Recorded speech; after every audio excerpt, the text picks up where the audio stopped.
نبدأ اليوم في درس جديد من دروس اللونغاج سي. اليوم راح نروحو لي طابلو دو ديمونسيون ولا كيما يعيطوا لهم لي ماتريس. قبل ما نبداو هذه هي لاشين نتاعي، ابونيو فيها اللي مازال ما ابوناش بالطبع، واللي راهم ابوني يتبع لي فيديو وبارطاجيوها مع صحابكم باه تعم الفايده، باسكو نديرو اللونغاج سي الدوره كامل. واليامات هذه نكملوا الالغوريثم لا كومبلكسيتي ولي بيل ولي فيل ولي زاربر، نكونوا فينينا الالغوريثم ونزيدو معاها اللونغاج سي بون. ديروا لنا ابوني في الانستالي هنا. هيا بينا نبداو. قبل ما راح نبدا كيما في الدرس تاع لي طابلو راح نقول لكم باللي راح ننطلق من محور انه راكم قريتوا الدرس تاع لي ماتريس اللي راني مديرو في الدوره، وحتى راهم اذا نقولوا ما قريتوش نعطيك حوصله على لي ماتريس كيفاه يكونوا. وانا ننصحك خويا باه تفهم مليح لي ماتريس انه تولي للدوره. المهم حنا عم بالنا باللي عندنا لي طابلو كيفاه يكون طابلو، نساو واش كاين هنا. هذه شغل ما كان شغل عندنا غير هذا السطر اللي راكم تشوفوا فيه طابلو يكون هكا. نفرضوا انت حاكم اداره في كليه وانت مسؤول عن وضع مثلا نقاط تاع الطلبه وتفشيلهم ومعدلاتهم. نفرضوا بلي عندنا زوج طلبه، هذا الطالب الاول مثلا نسميه ايمن، هذا الطالب الثاني مثلا نسميه حسام. نديروا زوج طلبه برك باسكو هو قدامي المثال باه تفهموا مليح لي ماتريس وتستوعبوهم. مثلا عندنا زوج طلبه كما قلت لكم، الطالب الاول ايمن والطالب الثاني حسام، افيشاو لهم في 3 مواد. 3 مواد هو مثلا نقولوا هذه الاناليز، الجبر، الغوريثم. باه تخدم بلي طابلو هنا بزاف الواه، على بالي دوك تقول لي مانيش فاهمك، الواه بزاف. في هذه الحالتين راهي سهله، بصح اذا عندنا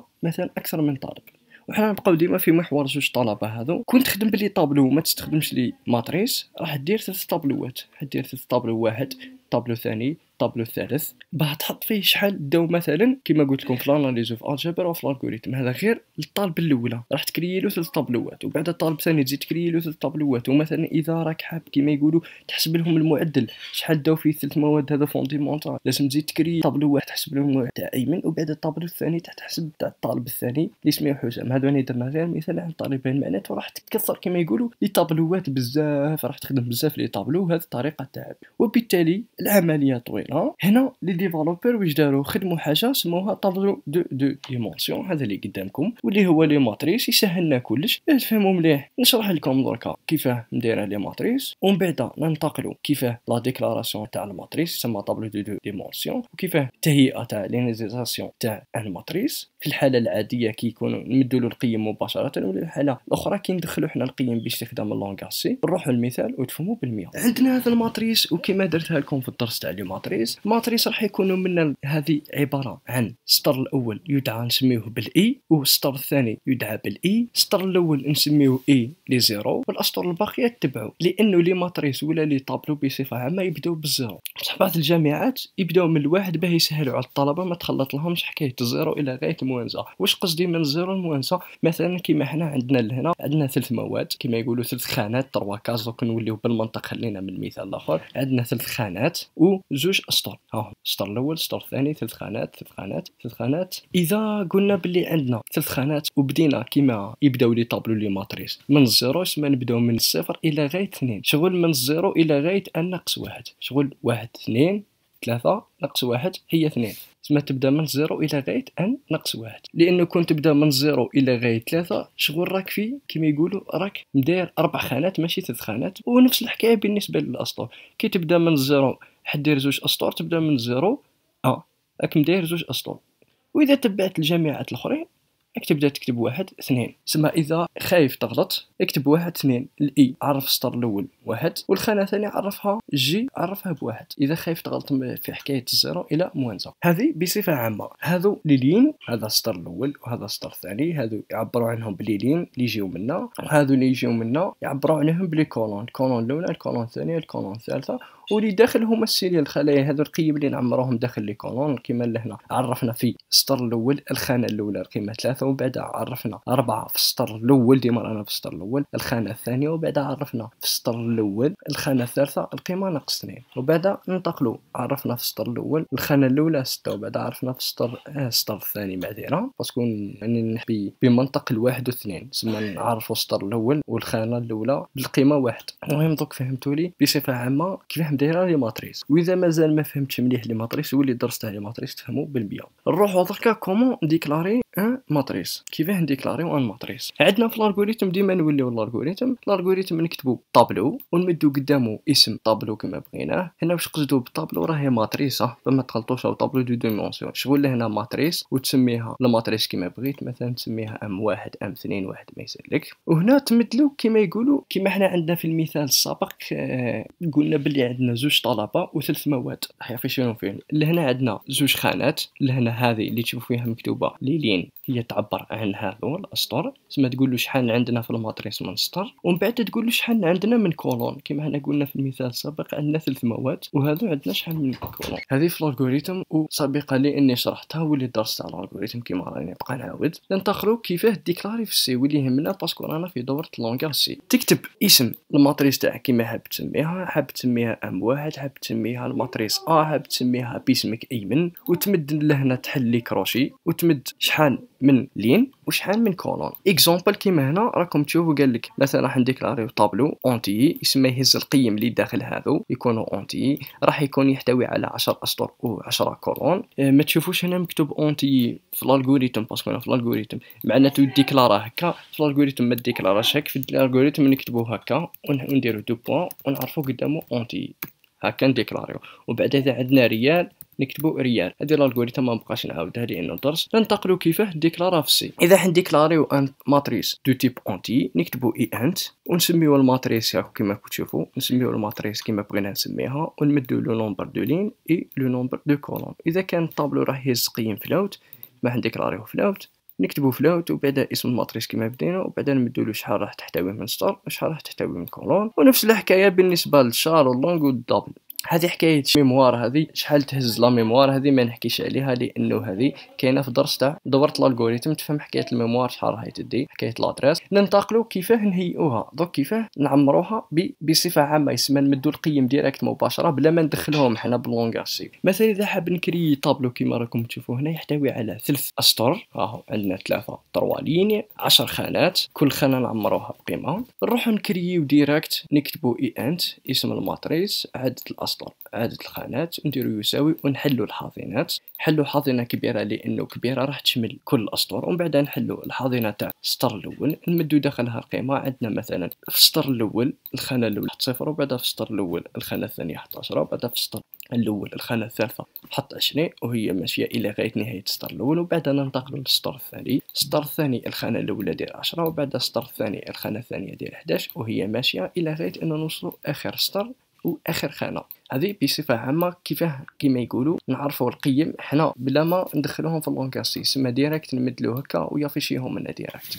مثلا عندنا مثال نكريو ان ماتريس اسمها سي تحتوي على 4 اسطر 4 كولون. هذه الطريقه صحيحه، انا عرفنا له السطر الاول وعطينا له القيم تاعو، السطر الثاني والقيم تاعو، السطر الثالث والقيم تاعو، السطر الرابع والقيم تاعو، وهاي تحطوا لهنا. عندنا كيما قلت لكم السطر الاول الخانه الاولى يحط 1، السطر الاول الخانه الثانيه يحط 0، المهم وهي ماشيه. ومن بعد عندنا الطريقه الثانيه انه نعرف له فرد سطر، ما نعطيهش الاسطر الباقي، ما نعطيلوش القيم اللي راح يكونوا في الاسطر الاخرين. عرفنا له فرد سطر، حطنا فرد سطر الاخرين يحطهم اوتوماتيك 0 لانه ما عطيتهوش القيم تاعو. هنا ثاني صحيحه، هنا الواه غلطه. حنا لهنا قلنا باللي يحتوي على 4 اسطر و4 خانات. واش معناته كي تروح تحط له القيم مثلا لهنا هذه نحطوا فرد سطر راح تحط 4 قيم برك، ما تحطش 5 قيم لانه راك قلت له تحتوي على 4 كولون برك. تسمى لهنا يصرا ايرور بروغرام يطبلوكا ما يمشيش. دوكا باه تفهموا مليح نروحوا للاونلاين كومبيلر ولا باش تخدموا ولا بالكود سي بليس بليس ولا ديف سي بليس ونخدم ان بروغرام بمثال بسيط. هذا مش مثال تاع عمليه حسابيه ولا بالعكس، هذا المثال يحتوي على كيفاه نوبليجي عليه باللي يدخل لي مثلا الماتريس كي يكون تمرين يقول لك ما تفوتش مثلا 10 ولا 20، ومن بعد ندير داخله نعمرو كيفاه نعمرو، واش نكتب به نعمرو واش نكتب به نافيشي. تبعوا معايا باسكو لهنا راح نشرح لكم دركا واش تكتبوا كيفاه تكتبوا في اللونغاج سي، كيفاه ديكلاريو، كيفاه تخليو ليتيليزاتور يدخل قيمه، وكيفاه نافيشيو الماتريس. نبداو من الاول وننتقلوا بالبيان. مثلا قلنا راح نسمي الماتريس تاعنا تكون اونتي ونسميها ام شغل راهي ماتريس، نمد لها مثلا تحتوي على 10 اسطر ومثلا 10 خانات تاع كولون دي كولون. من بعد راح نديكلاري الاي والجي.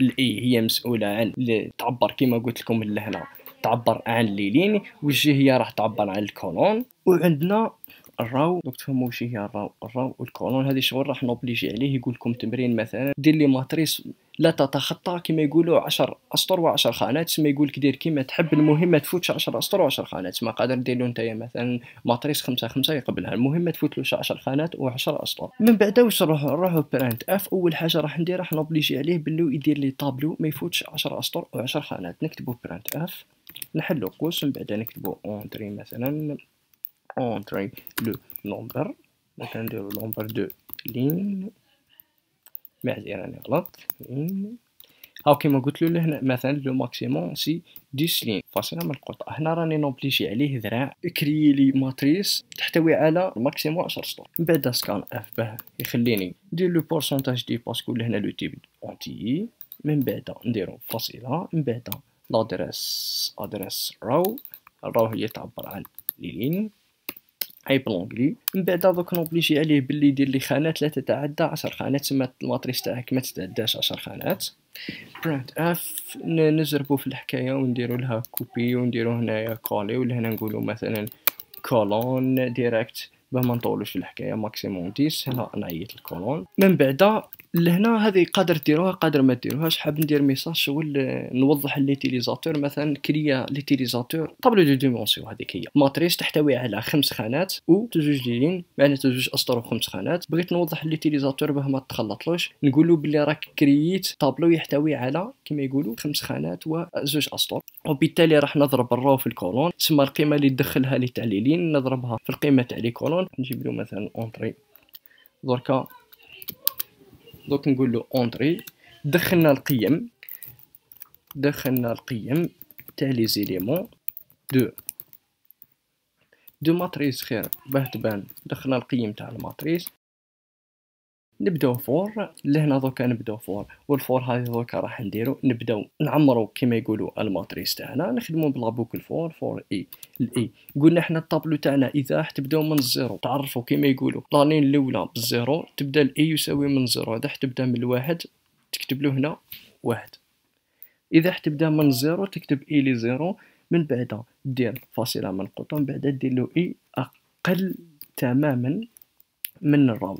الواه درتو اقل تماما من الراو مثلا راح تكري كيما قلت لك انت زوج اسطر يبدا من الزيرو الى غايه الواحد، كيما هنا زوج اسطر واحد زوج، شغل هنا ناقص واحد. اذا راح دير كيما يقولوا تبدا الخانه الاولى تعبر عليها بالقيمه واحد، تكتب هكا اقل او يساوي الراو. حنا نبداوها كيما اللي طابلو المره اللي فاتت بدينا بالا، دوكا نبداو بالزيرو باه ديما تفهموا الطريقه منه. ندير له اي بلس بلس باه يبقى يعاود اي بلس بلس.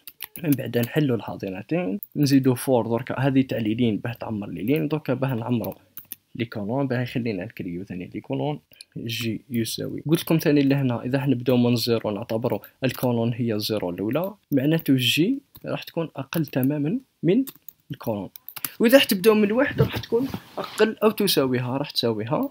نديرو فاصله اي بليس بليس ونزيدو هنا نحلو الحاضنات. دركا واش راح نديرو هنا راح نخليه كيما يقولوا يعمر. عندنا الماتريس تاعنا راح تكون تيب تاعها اونتيو معناتو دي، نحلو فاصله نكتبو لادريس ونعيطو لاسم الماتريس تاعنا سميناها ام. من بعد نحل لي كروشي، نكتب في الاولى اي وفي الثانيه نكتب جي. الواه كتبت اي وجي باسكو كون نكتب له هنا مثلا نمدلو القيمه صفر في الاي زيرو وفي الجي زيرو، واش راح يدير؟ يبقى غير يعمر لك الخانه هذه. راك عطيت له شغل هنا قلت له عمر لي غير الاول الخانه الاولى، حيبقى غير يعمر لك غير الخانه هذه. كي دير له الاي والجي راح يعمر لك الخانات كامل، راح يبدا لك من زيرو، يبدا يفيكسي السطر الاول يهبط هنا يعمر كيما يقولوا يعمر الخانه الاولى، من بعد يطلع هنا مازال ما لحقش يجي اقل من الكولون يعمر الخانه الثانيه، وبعد يعمر الخانه الثالثه الى غايه يلحق الكولون. كي يعمر الخانات كامل يعاود يطلع هنا الاي يولي واحد، معناته شي معناته يباسي للسطر الثاني ونفس الخدمه. نخرجوا دركا من لابوكل تاع لي تخلينا باه نعمرو يسمى باه نحطوا القيم في الماتريس تاعنا. نروح ندير مثلا برنت، دوكا بغينا نافيشيو هذا الماتريس، مثلا نقولوا مثلا لو ماتريس مثلا 2 دي. الواه درت 2 دي شغل بغيت نبين ماتريس تخرج تجي باهيه كيما في لي طابلو بينتها. ماتريس ثنائيه الابعاد مثلا نديرها هكا، نكتبها اونتي سلاش ان باه تجي من تحت باه ما تتخلطش الخدمه. فاصله من قطع هذا ميساج بركه تقدروا ما ديروش. هذا برك بغيت باه نبين له لو ماتريس تاعنا كيف راح تبان. نقول له اسم اللي يخدم البروغرام اللي عمر سي بون، بعد يجي ميساج مكتوب له ماتريس تاعك ها هي يافيشيها له. دركا كيفاه نافيشيو انا ماتريس نجربو كيما لهنا نهزو ديما هذه لافور هذه فور ديما نديروها نهزو هنا في بلاصه سكان اف هذه اللي هنا نكتبو برنت اف هنا نقول له اطبع لي افيشي لي برنت افيشي لي الماتريس اللي عمرتها كامل. هنا بغيت نوضح حاجه برك، هنا ما نخليهاش اونتي سلاش دي واحد برك، كون نخليها اونتي سلاش دي واحد هو يعرفيشي لي القيم اللي درتهم انما راح يحشرهم لي، وانا بغيت شغل القيم يجيو شغل فراغات شغل هكا شغل تجي 3 وبعد اخيك تشوفوا لهنا كاين فراغ وبعد تجي 4. ما بغيتش 3 تكون محصوره مثلا القيمه فيها 4. واش نروح ندير 4 شغل راح يبعد 4 خطرات كيما درنا ديك الخطره تاع الفلوت دو اف معناتها قلت له مدلي زوج قيم ولا فاصله ندير لهنا 4 دي باهي بعد شغل 4 قيم، وبالتالي نديرو ران وتبعوا معايا. ها ولا هنا اول ميساج خرج قال لي مدلي اللي هنا راهو اكتوبليجي عليه باللي تمد. هنا قادرين نديرو ريبيتيا سما اذا مد هنا ما خدمتش بالريبيتي بصح قادر نخدم ريبيتي هنا دو وايل سما ريبيتي جيسكا. كاين جماعه يقولوا لها ريبيتي نوبليجي عليه ذراع كون يمد قيمه اكثر من 10 يبقى يعاود يافيشو له الميساج. هنا اللي ما درتها يسمى هنا كون مد له قيمه اكثر من 10 راهو يقبلها يمشي عادي باسكو ما خدمتش بريبيتي ما خدمتش بوكل توبليجي عليه ذراع يدخل قيمه تساوي 10 او اقل من 10. المهم حنا نديروها على اساس خدمت. قلت لكم مثلا كريو طابلو يكون يحتوي على 5 اسطر ويحتوي مثلا على 5 خانات باه يجي قد خير 5 5. ها من بعد جا لهنا مكتوب قال لي دخل لي 25 اليمون دو ماتريس ضرب 5 في 5 هي معناته راح نكريو 5 اسطر و5 خانات 5 كولون معناته رايحين نعمرو كما يقولوا 25 كاس 1 2 3 4 5 6 7 8 9 الى غايه 25. عليها زدت هذه الحكايه راهو برك باه نبين لي تيليزاتور نبينها له. عندنا زوج حالات هنا، خلونا ان نحطوا القيم قدام بعضهم وبيناتهم فراغ، مثلا نحط القيمه الاولى وبعدها فراغ القيمه الثانيه وبعدها فراغ القيمه الثالثه الى غايه القيمه الاخرى واللي هي 25، ولا نحط القيمه الاولى واسباسو هي ماشيه نحطوهم قدام بعضهم خير باه نختصروا. رانا هكا دخلنا 25 قيمه كي نضغط على اونطري هاو افيشنا الماتريس بصح تولهوا بلي الماتريس افيشها لنا كامل قدام بعضها معناته كيما عندنا لهنا عندنا 5 لين. هذه هي الماتريس الاولى لا لين الاولى فيها 5 وبعدها هذه لا لين الثانيه فيها 5 باه نديروهم يجيو كيما على هذا الاساس تحت بعضهم. واش نروح ندير نروح للفور تاع الاي تاع لين باسكو بغيت السطر اللي يجي تحت بعضها يسمى راح ندير في الفور تاع لا لين ماشي الفور تاع جي تاع لي كولون. نروحو نكتبو هنا نزيدو برنت اف ونحل حاضنتي ونكتب اونتي سلاش ان. واش راني نقول له هنا راني هنا نقول له كي تكمل من السطر الاول كي تحط القيم تاع السطر الاول بعدا خلي كما يقولوا روح للسطر الثاني وحط لي قيم تاع السطر الثاني وبعدا روح للسطر الثالث وحط لي القيم تاع السطر الثالث وهي ماشي عليها درت اونتي سلاش ان. كي نديرو ران شوفوا مليح دوك تلقاوها هذيك هي ديما مدو 5 وروح نمدو 25 ايلامون مدينا 25 قيمه عاودت القيم برك من راسي باه نجربو نلظو اونطري. نورمالمون نسيت قيمه سنو نتاكد برك 1 2 3 4 5 6 7 8 9 10 11 12 13 14 15 16 18 19 20 21 22 23 24.